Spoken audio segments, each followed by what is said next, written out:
People are so baffled about the fact that women are like more educated than men on average now, and the average woman seems to be very close to surpassing the average man in terms of actual earnings. Guys, if you have even a basic rudimentary understanding of human psychology, you should not be surprised at the fact that women are rivaling men in this, because women and men on average have the same level of libido. So Sigmund Freud actually had a very narrow definition of libido, and it was sexual.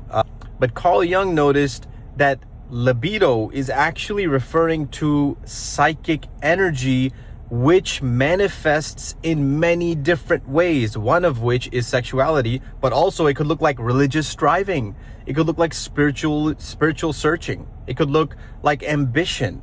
It could look like being an artist or being creative, or just a bunch of other things. It's essentially just psychic energy channeling down a certain path. Classically, women would spend that energy down the path of raising children, right? That's what's traditionally been done. And that requires a ton of energy. And any man who's a dad will know this. It really requires a ton of not just physical energy, but psychic energy. So women classically spent their energy on that, and now they're just diverting it. Instead of raising children, now women are moving towards, in their late 20s, early 30s, they're investing all of that psychic energy, their libido, onto education and career advancement.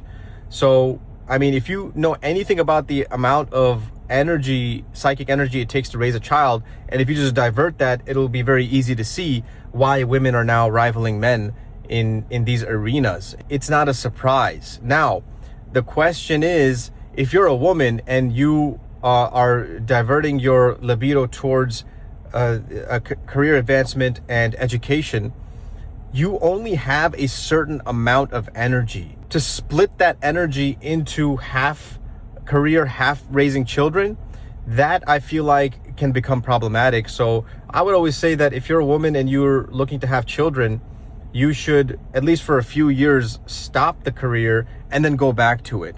But there are people that could handle both. It's just a rarity, right? Like, there's people that are just generally have a lot more energy, psychic energy, than others. It's just like physical energy.